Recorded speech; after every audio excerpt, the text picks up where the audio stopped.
You are listening to the Two and Out CFL podcast, a proud member of the Canadian Football Podcast Network. Grab some poutine and a double-double. It's time for the Two and Out CFL podcast. He's got it! Oh, baby! Every week, Travis Currah. That's Grey Cup me, which is a different person. And Brazilian Tide. Hunters are people too. Talk fantasy football, bring you the latest in CFL news, and sprinkle in a little bit of nonsense. Oh, nearly intercepted! It is! And it's over! Ready, set, hunt!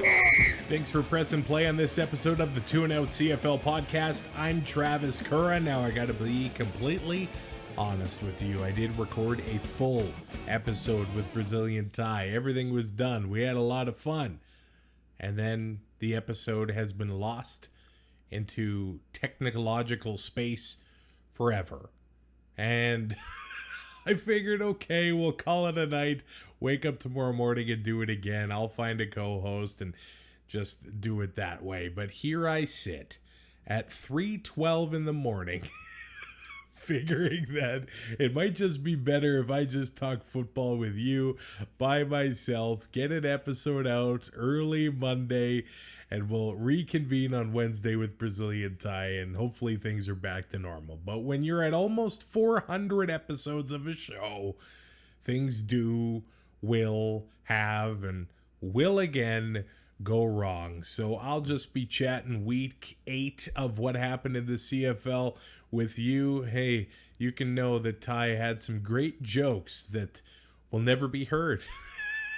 Only I know what kind of jokes made it into the show. But I do know that I won't swear and I won't have to insert the elk at all into this podcast, so editing this actually shouldn't be too much of a challenge.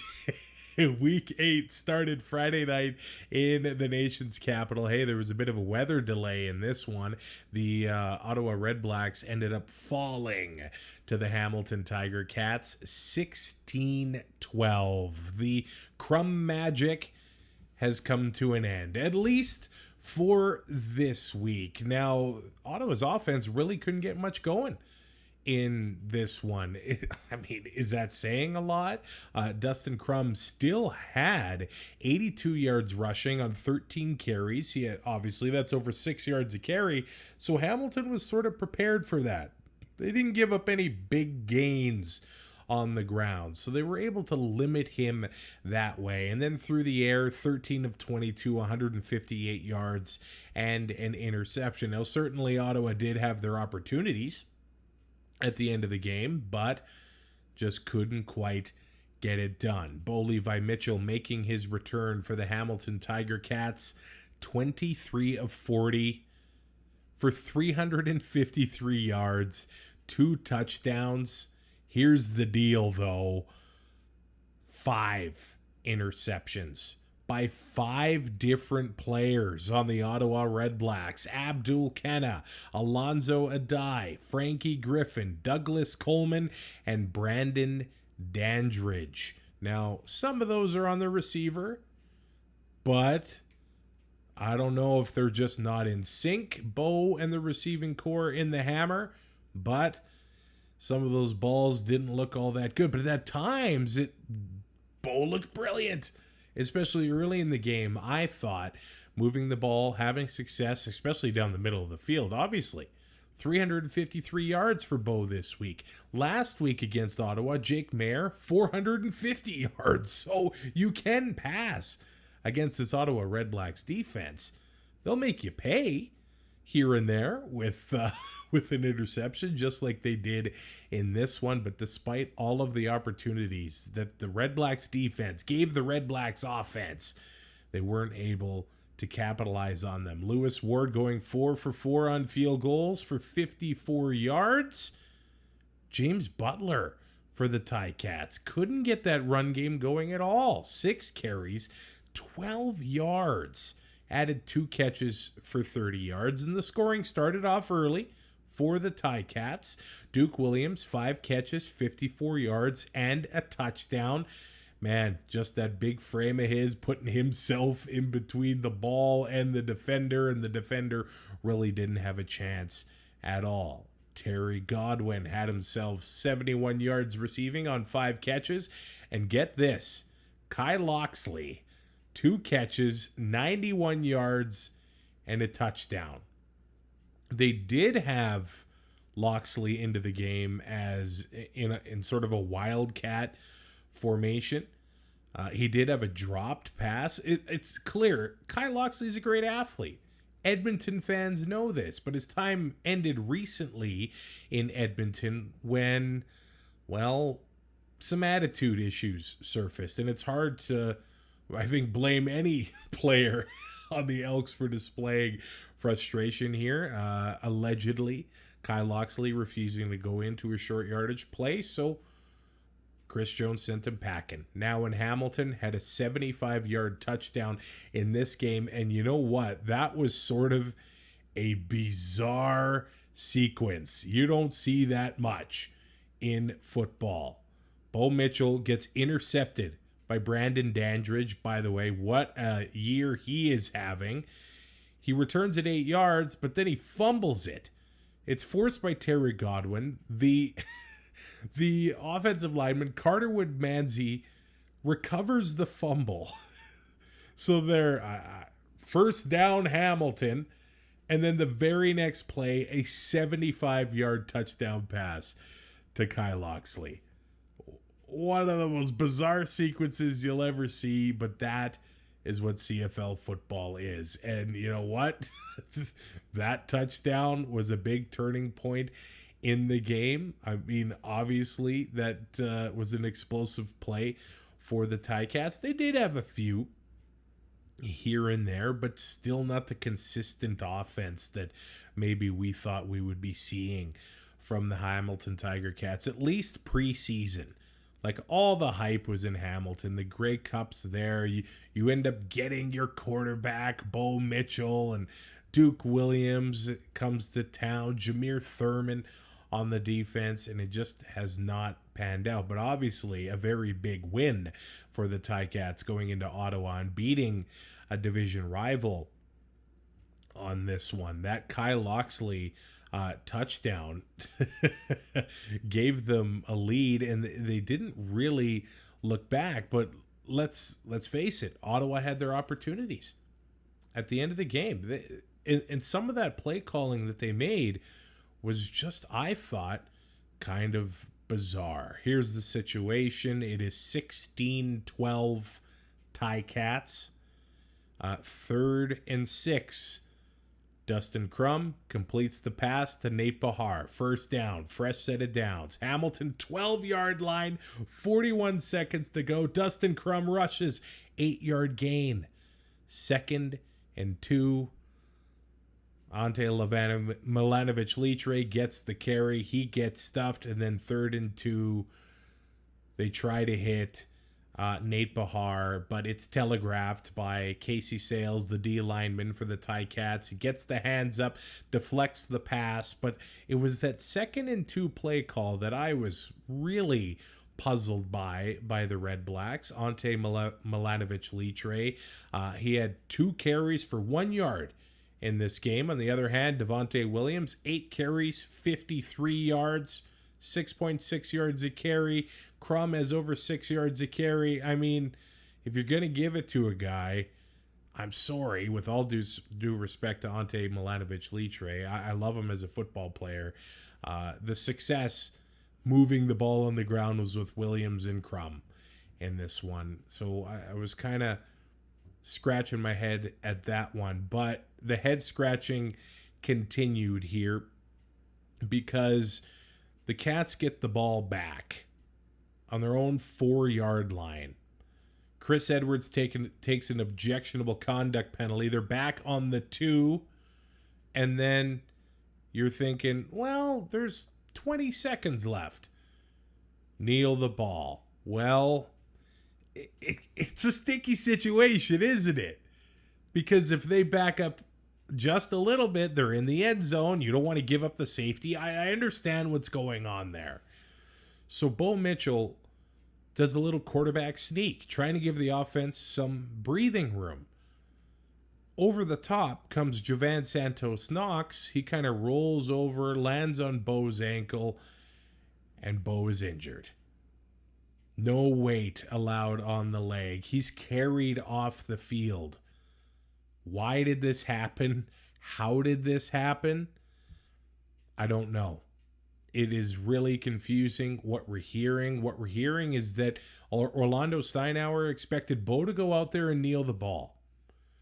So I don't know if he just assumed that Bo would do that, or if he told him he would do it and Bo decided to get the breathing room.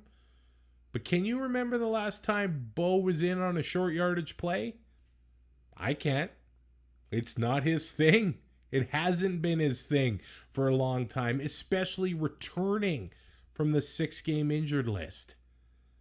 Well, he's hurt, back on the 6-game injured list. It does appear he underwent a procedure Sunday morning for a fracture in his leg. He's on the 6th game again, and they do say that he'll return this season. But a real head scratcher from Orlando Steinauer and the Ticats. I don't think you can just assume that your player is going to rush forward or get out there into victory formation. And if you wanted to run the ball, sorry, that's Taylor Powell time. An absolute bizarre end to that game in Ottawa. Ticats get the win, but in the process, lose their quarterback again.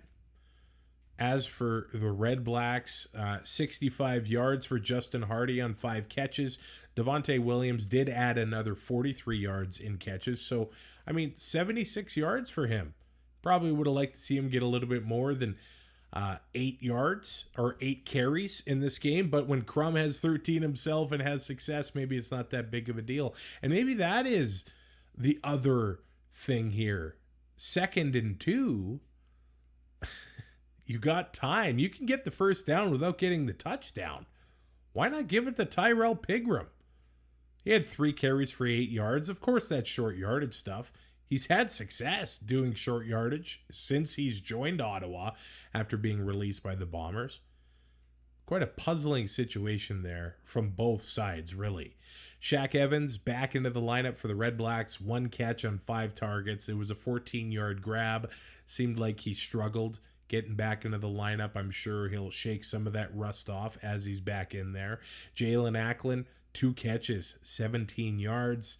Nate Bahar, 2 catches, 16 yards. So the Ticats were able to limit the RedBlacks and what they wanted to do in this game. And the East Division, all of a sudden, is exciting all over again. A quick look at those standings has Toronto, of course, in first, then Montreal, then Hamilton, then Ottawa. Montreal's 3-3.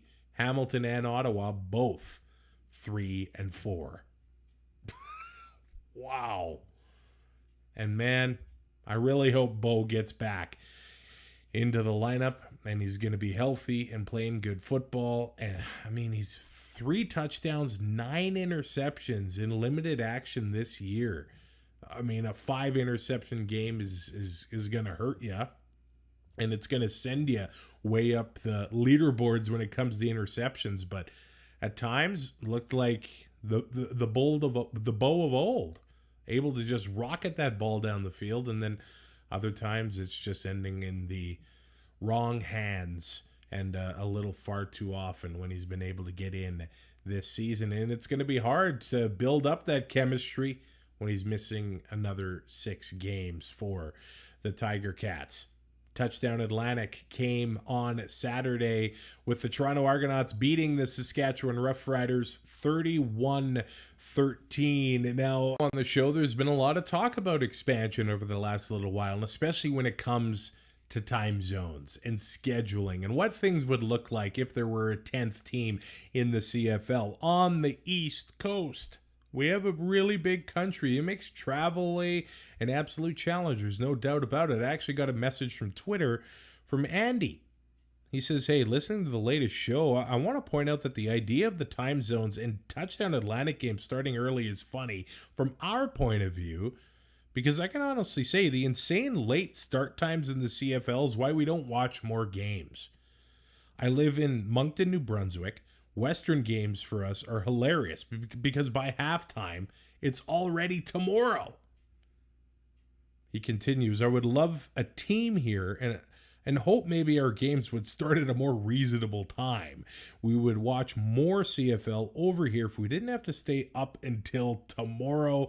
And then he adds, keep up the good work. Well, Andy, thanks for sending me that message, and thanks for listening to the show. That's definitely a consideration.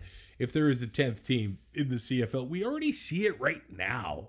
If the Ticats or the Argos, the RedBlacks, the Alouettes are playing in Vancouver, and it's a Friday, Saturday night, whatever it is, we already see those fans voicing their frustration a little bit. And I know, I don't think the CFL is as gate-driven as it used to be. This TV deal, we know, basically covers the player salaries. It's a significant amount of money.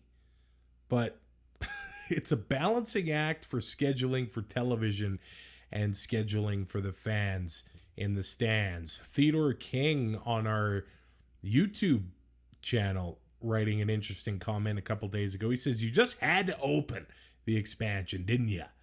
He says, I already see the hot takes in the comment section, so it's probably a good idea.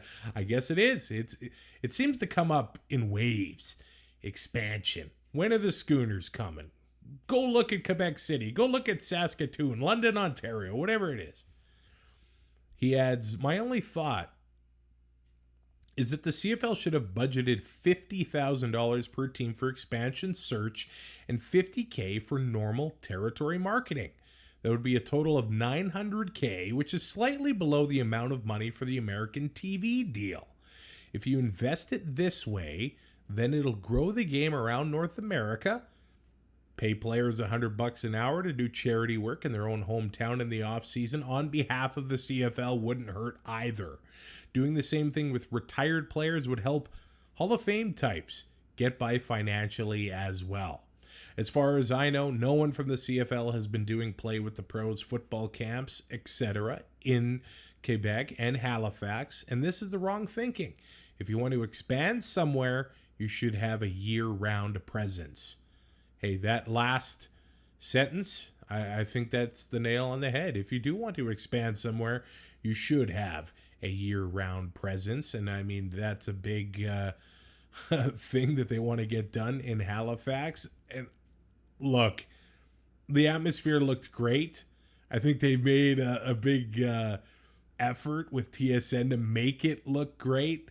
Like the fans were having a great time out there, despite all of the stuff that has gone on in the province of Nova Scotia since, we'll say, May. Wildfires that year, recently floods, and they didn't hide from it, encouraging people to donate to the Red Cross for the cleanup efforts for the great people in Nova Scotia. So, I mean, it was cool that they didn't hide from that, and it was good that locals and people traveling from around Canada got to enjoy another game in the Maritimes. Well, after halftime, it was 21-0 Toronto Argonauts. That's just the Argos do. They make you pay. And you know what? The offense didn't have to do much in this game. Chad Kelly, 13 of 21 for 122 yards. 1 touchdown, 1 interception. How do the Argos make teams pay? They make you pay for mistakes. And it started early on, a special teams mistake from the Saskatchewan Roughriders with Javon Leake returning a 71-yard punt return to the house for the touchdown. He had 6 punt returns for 171 yards. The other touchdown that the Argos had, and I've spoke about it a lot this year, was Mason Fine being intercepted by Deshaun Amos. Amos returns it 58 yards to the house. The other interception came from Robertson Daniel, who has battled injury issues over the past few years. He's been healthy for the most part this year. Well, he ends up getting an interception in this one. And what do the Argos do after that? Well, they drive the length of the field, and Chad Kelly completes a pass to Dejon Brissett for the touchdown. That is the one that put the Argos up 19-0, and then the 2-point conversion gave them the 21-0 lead. I mean, the Argos will make you pay for those all of the time. And they did it again in this one. That is why the Argos are undefeated. 6-0 for the first time since 1935. I really doubt there is a listener to Two and Out that has been alive since 1935. If you remember that year, that's awesome. I'd love to hear the stories. But another thing here, the Argos, 3 penalties, 15 yards. How many other teams in the CFL would love to experience that sort of success with discipline? Even early last year, the Argos were struggling when it came to discipline. They were having fights among each other on the sideline, and it was ugly at times, and it didn't look like they'd be able to come together. Well, they did. They won the Grey Cup. And now it looks like at least a third of the way through their season, they're poised to at least be back in that big game. The Rough Rider offense, it's not like they didn't have success. The Argos are a great defense. With 2 quarterbacks, the Riders had 402 yards passing. Mason Fine, 27 of 39, 302 yards. And then the interception. The one to Robertson Daniel, not the best throw. The one to Deshaun Amos, Mason Fine gets cranked. He gets crushed. And then, at least in my point of view, the receiver, I believe it was Tevin Jones, the intended receiver on that play, he didn't really fight back to the ball. And look, it's easier said than done. Your momentum's going one way on a route, and to turn around and fight towards the ball is a challenge. But getting cranked, and he got cranked a lot throughout the night. And I found that the Rough Rider offense was unable to make those adjustments to limit the pressure that Mason Fine was under. I know that we talk about the injuries on the O-line in Saskatchewan. A couple veteran additions in the offseason. Philip Blake out for the season. Peter Godber has struggled staying on the field so far this season as well, dealing with injuries.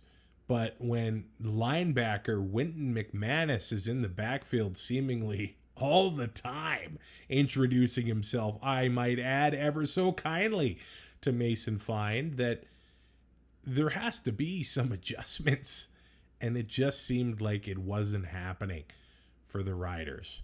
But Mason Fine, another 300-yard passing game. Yeah, you'd like to see him moving the ball down the field a little bit more often, a little bit less of the conservative stuff, but Jamal Morrow, in an opportunity, fumbled the ball on the goal line. In another opportunity, Mason Fine looking for Braden Linnaeus in the end zone. It was 3rd and long, or 3rd and goal. And maybe the quarterback and the receiver both played the ball a little bit differently due to the goalpost being in the way in a CFL game. That's the way it goes. Thought Linnaeus, he had a good shot at that ball and probably wants that one back, and would have played it a little bit differently the next time out. Those 2 plays, and then the special teams play, all those things happen. And it's probably a lot closer of an outcome in this one.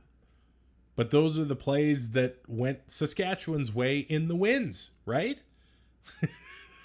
Not the Calgary game. They had a return touchdown, but they weren't able to take advantage of that and win that game. But even before Mason Fine, this Rough Rider offense was off and on. Before they had the veteran, they had Trevor Harris. He could make the drive happen at the big time and squeak out a couple wins. Inexperienced guys that have played 4 or 5 games just do not have that same ability. But at the end of the game, Jake Dolegala gets an opportunity for the Rough Riders. He goes 4 of 5 for 100 yards and a touchdown to Sean Bain.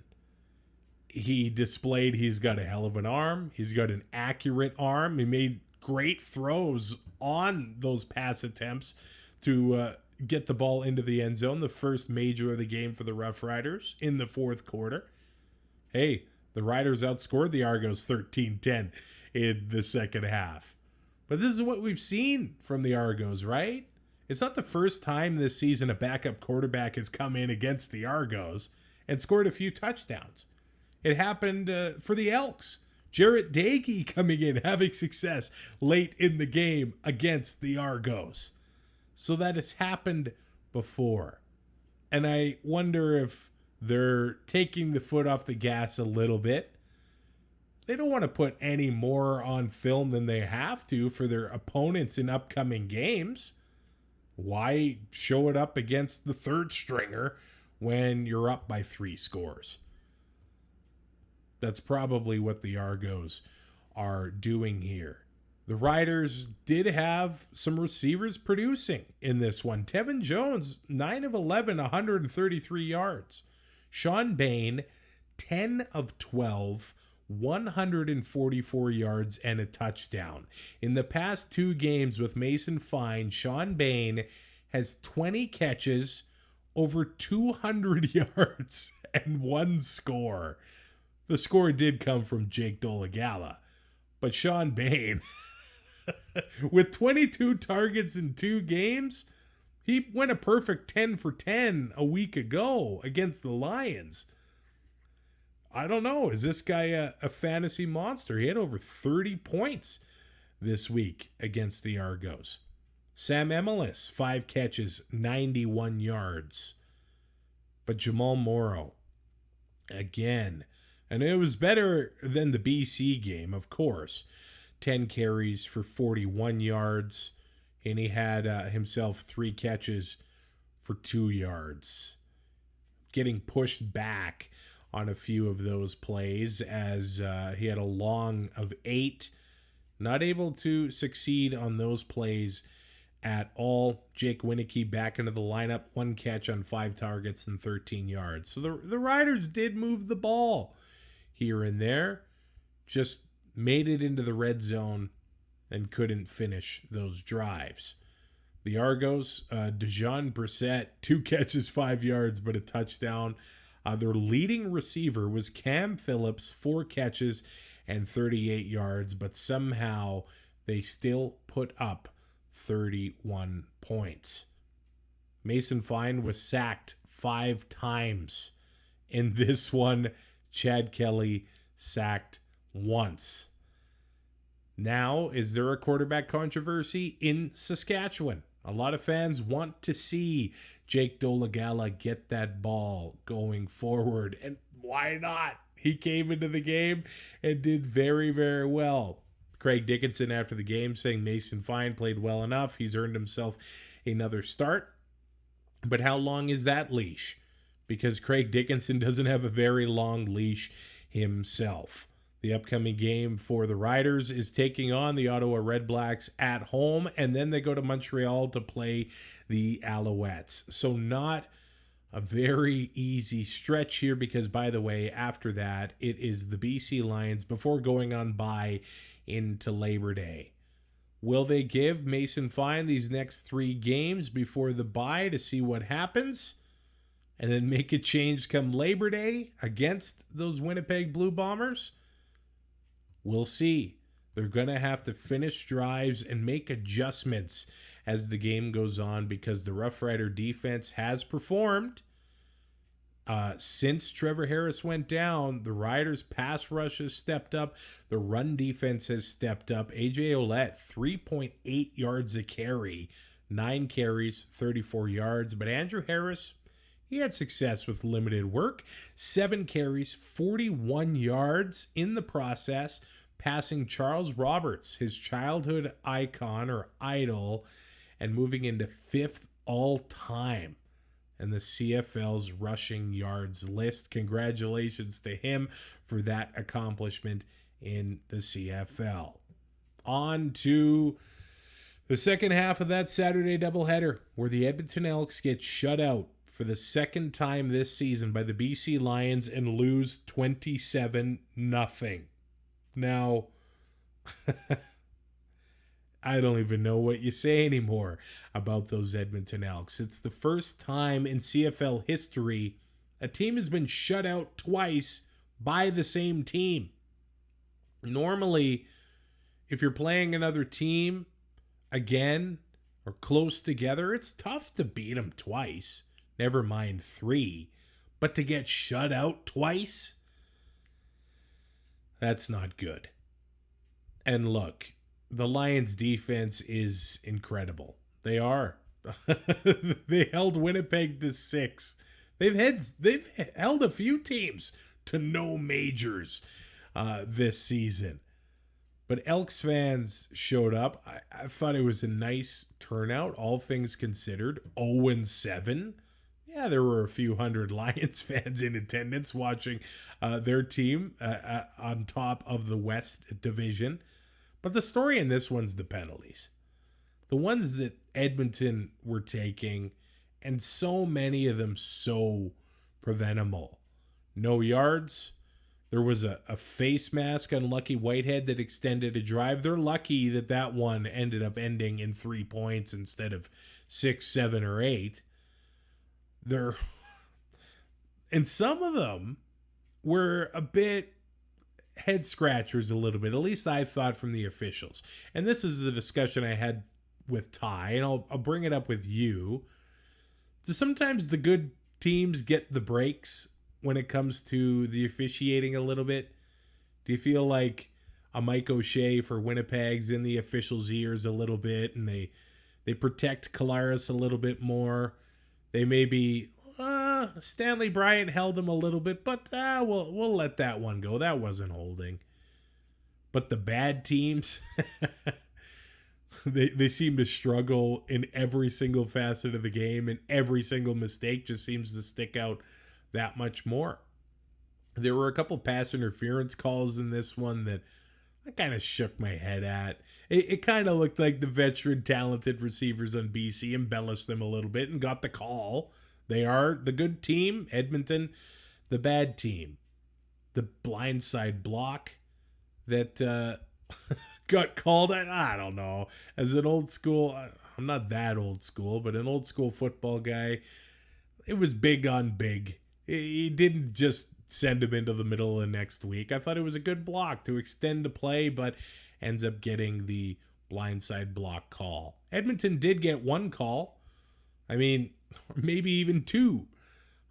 Taylor Cornelius,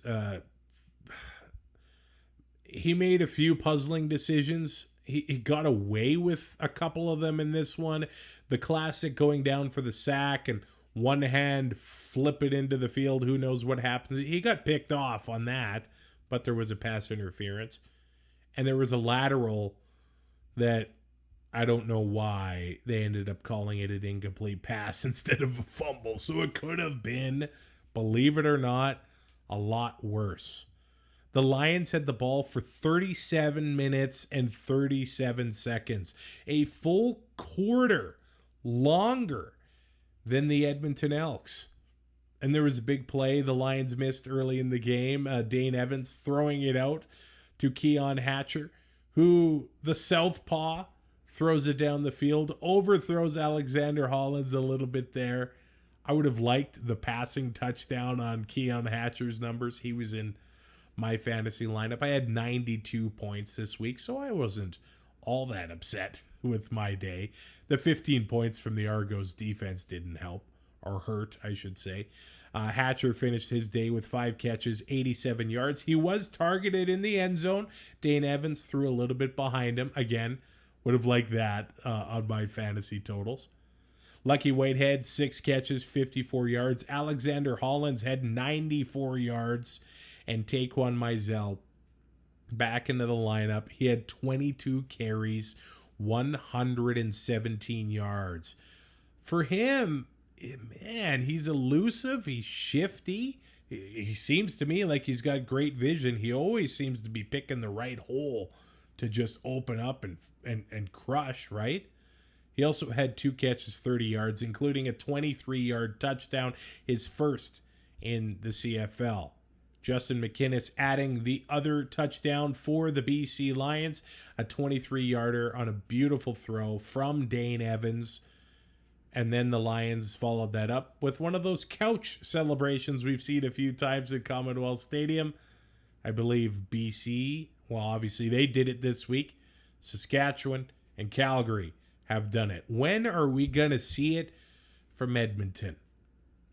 You got to make those celebrations happen in your own house and stop the other team from doing it, right?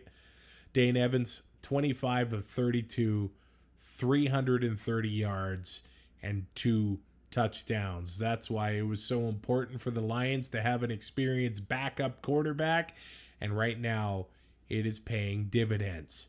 Taylor Cornelius, 16 of 30, 2 interceptions, 187 yards. But here is a big picture discussion.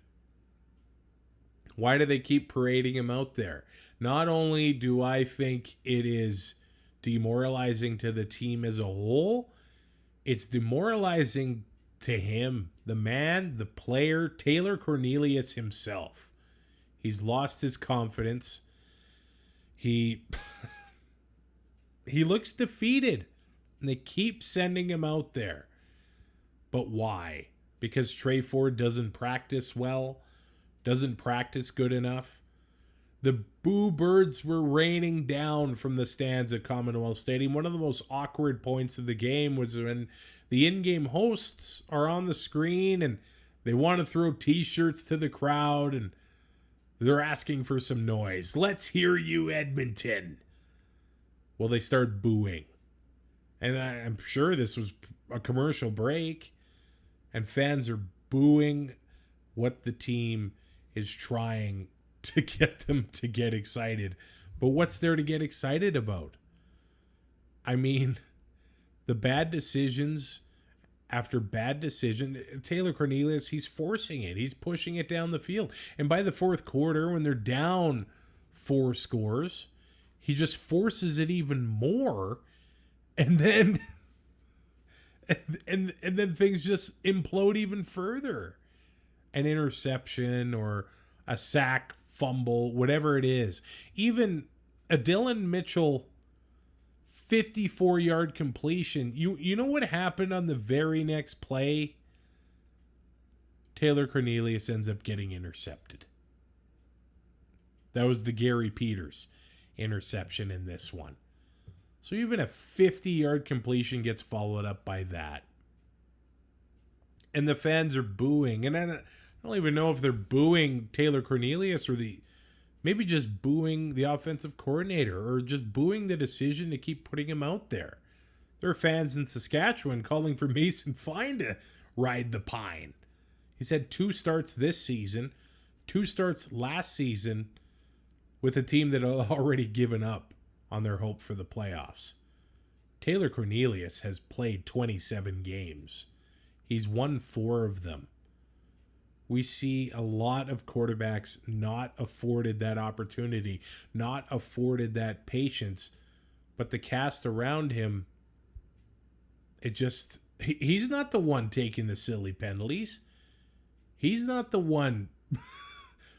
Well, maybe he does. He puts the team a step forward. There was a throw he made at the end of the first half. Linebacker is in his face. The blitz is in his face. He sails it over a linebacker right into Kyron Moore's hands and had a great completion there. He did not look bad in the first half. Receivers falling, receivers, dropping the ball themselves. Kyron Moore did have 4 catches, 61 yards. Dylan Mitchell, 3 catches, 64 yards. Kevin Brown, you want to know what he did rushing in this one? And maybe this one is just a credit to the BC Lions. 5 carries on 5 yards. Last week, the Lions held Jamal Morrow to 11 yards on 12 carries. 17 carries, 16 yards for the 2 starting running backs over the past 2 weeks. All the credit in the world does go to the BC Lions. Of course, They are an incredible defense, and Ryan Phillips has them ready every single week.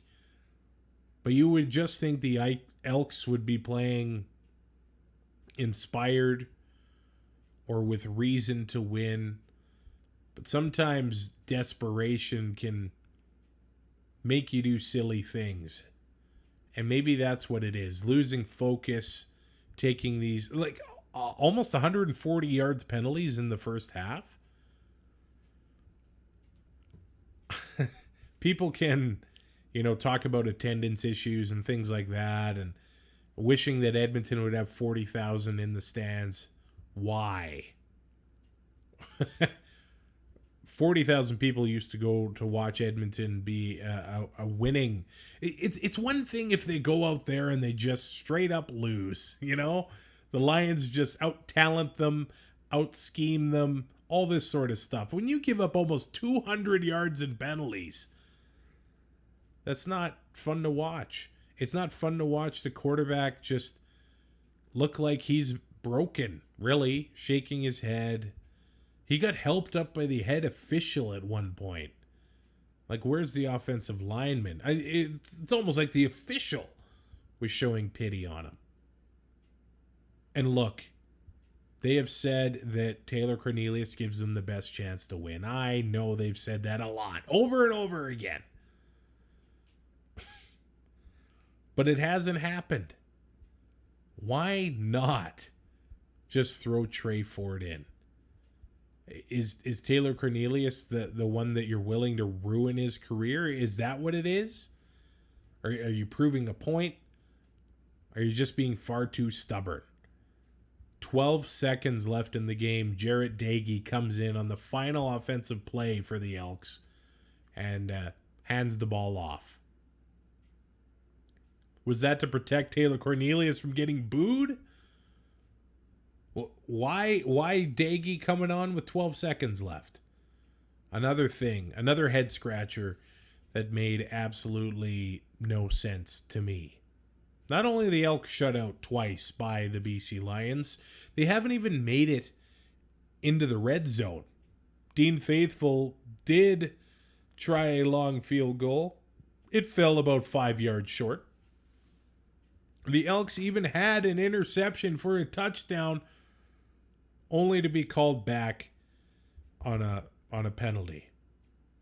Or was that the Lucky Whitehead catch and then fumble that ended up being called an incomplete pass recovered by the Elks? That, to me, another head scratcher there. Like, to me, it looked like a straight up fumble. I'm not an expert, but it looked like he caught the ball, brought it down, dropped it. That's a fumble to me, but they called it incomplete, and another bad break for the Elks. When you're that bad, you don't get the breaks. There was a Elks fan in our section, and look, I respect the humor. He was holding this sign up, and I quote, "If you gotta stink, be the best at it. Push for 21. It is 21 home losses in a row for the Elks, dating back to October of 2019. Against who else? The BC Lions. Yeah. The record in North American pro sports. Farhan Lalji tweeting tonight. His understanding is that the Elks could be making an announcement as soon as today regarding their coaching staff, hearing that Jarius Jackson could be taking over the play calling duties from Stephen McAdoo. It just is sad now. The Elks are on bye, and their next game comes against the Winnipeg Blue Bombers at Commonwealth Stadium. The Bombers coming off the bye this coming week against the BC Lions. So the Lions on a short week traveling to Winnipeg after winning in Edmonton. I don't know. I don't think a team... It's not easy to make a schedule, but a team coming off the bye, hosting a team that was on the road on a short week. Another quirk in the CFL schedule. The final game in Week 8 came on Sunday, where the Montreal Alouettes beat the Calgary Stampeders 25-18. If you like touchdowns, this is not the game to enjoy. If you do like field goals, this was your game. It was worth the price of admission, man, with David Cote going 6 for 7 on field goals. Rene Paredes, 6 for 6 on field goals. He had one from 50. He had from 53. And if my stats are correct, he's perfect from 50 yards and beyond so far in 2023. What a start to the season for Rene Paredes. Cody Fajardo, sort of a game-managing game in this one. 16 of 29, 158 yards, no touchdowns, 5 carries for 27 yards for him, but no turnovers. Obviously, that is a positive. And you know what another positive is? He was only sacked once. Brad Muhammad was released by the Calgary Stampeders early in training camp, but he was brought back this week playing halfback, and it looked like the matchup that the Owls were trying to exploit here was Keon Julian Grant on Brad Muhammad. It worked early. Julian Grant getting himself a 31-yard catch. He had 5 catches for 71 yards in this one. Their leading receiver. Austin Mack ended up having 3 for 37, so they weren't able to get him going much for the Alouettes. But another focus, I think, was getting William Stanback going for real. And early on, they had success. 15 carries for 86 yards for William Stanback, 5.7 yards a carry, a long of 25. Early in this game, in the first quarter, it looked like vintage William Stanback running through armed tacklers, running downhill, the big bruising running back that he is capable of being. They kind of got away from it a little bit. He could have got, I think, 150 yards in this one if they stuck with it. And maybe that is a big reason that the Owls didn't get into the end zone in this game at all. Well, I shouldn't say that. There was a touchdown.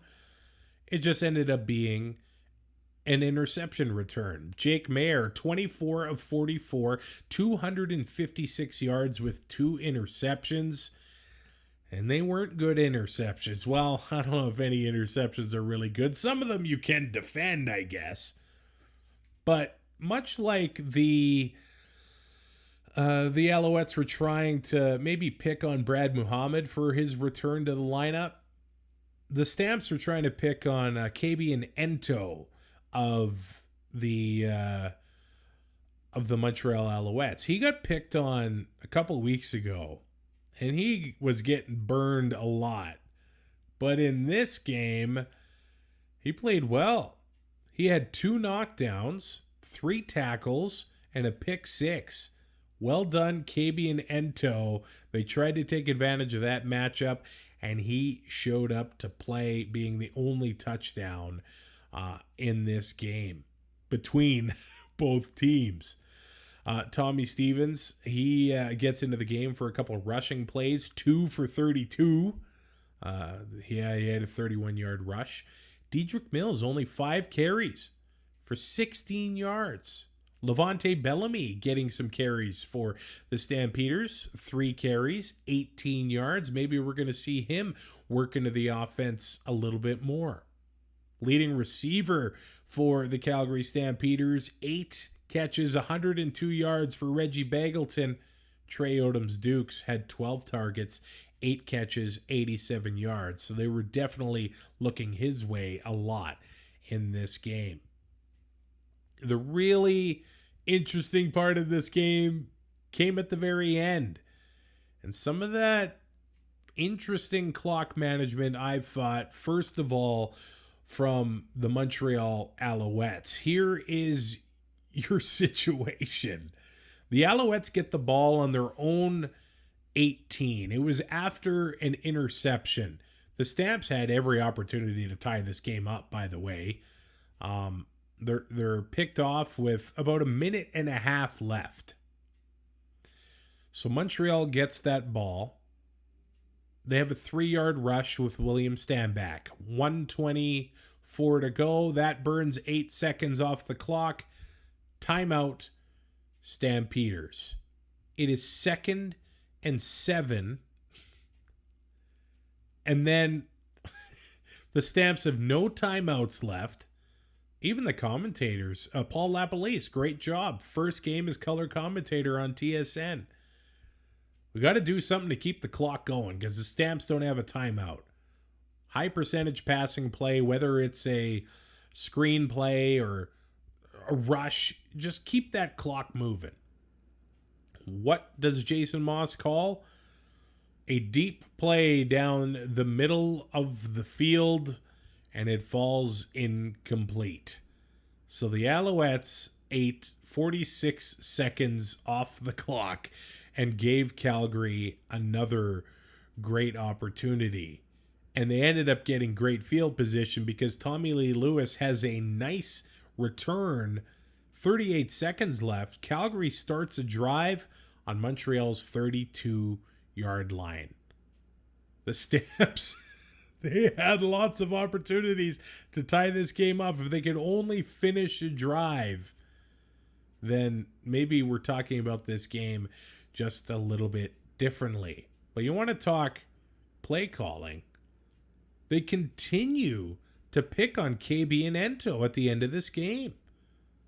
Markin Michel, he is the intended target, 30 yards down the field. Like I thought, with 38 seconds left, the Stamps, except for maybe running plays, they have almost their whole playbook.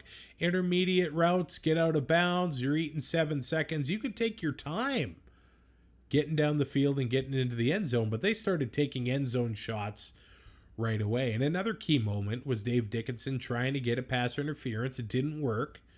Later in the game, Markin Michel looks like he got his hands under a low thrown ball that's called incomplete. No more challenges left for the Stampeders. But 1st and 10 Stamps, 38 seconds left, Montreal 32-yard line. KB and Ento covering Markin Michel breaks up the play. 2nd and 10, 37 seconds left. KB and Ento covering Reggie Bagleton, incomplete, but the Alouettes take a roughing the passer penalty. 1st and 10 Stampeders, Montreal 17-yard line with 31 seconds to go. Mayer hits Dedrick Mills. Complete for 7 yards. Mayer has an incomplete pass to Tommy Lee Lewis.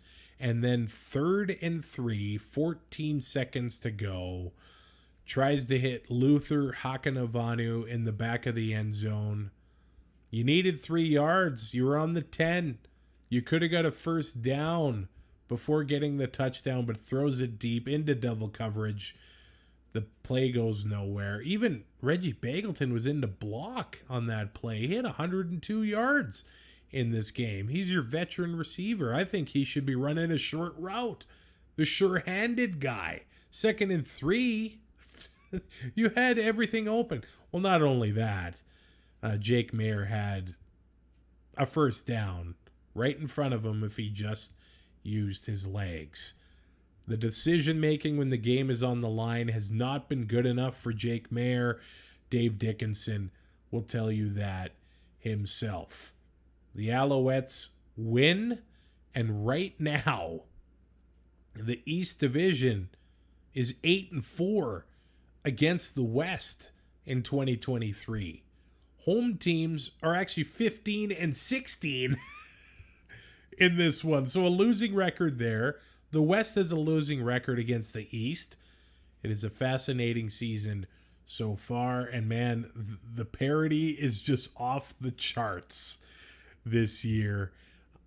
And things don't get better for the Stampeders. I will add that as well. They're 2-5 on this season.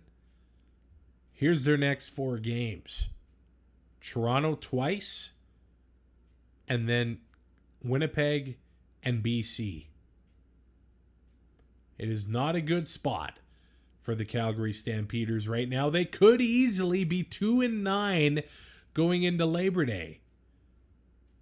Do you think the Elks have a chance at splitting with the Stampeders? I certainly do. And I actually think the Elks have a chance of beating the Riders in September as well. There's going to be a team. I think the Elks are going to steal one. And the team that they beat, look, maybe it's Winnipeg in a couple weeks when Edmonton comes off the bye. Nobody wants to be that team to lose to Edmonton right now. That East Division is tight. The West is crazy. And I did discuss this with Ty in the Lost episode. Could there be an East team crossing over to the West? Could you imagine that? Thanks for listening to this episode of Two and Out. I know I'm just kind of rambling into the camera lens, and I hope you're on the other end and have enjoyed this little chat. I'd love what you thought of the games. You can leave it in the comments on YouTube. I do want to let you know that Ty's going to be back on Wednesday. We'll release the episode for our patrons that night.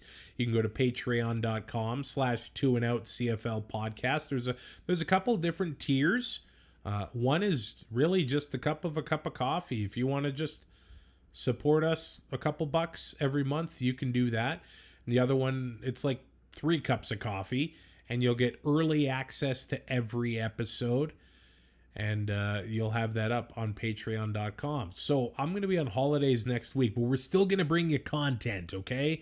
We're going to record some stuff this week. I'll be chatting with 1993 Grey Cup champion Jed Roberts. I've heard him tell some great stories on the Turf District and also Inside Sports on 630 Ched in Edmonton. We'll be bringing those great stories here to Two and Out. And then on Friday, we'll be talking to CFL Commissioner Randy Ambrosie. We got a lot of questions.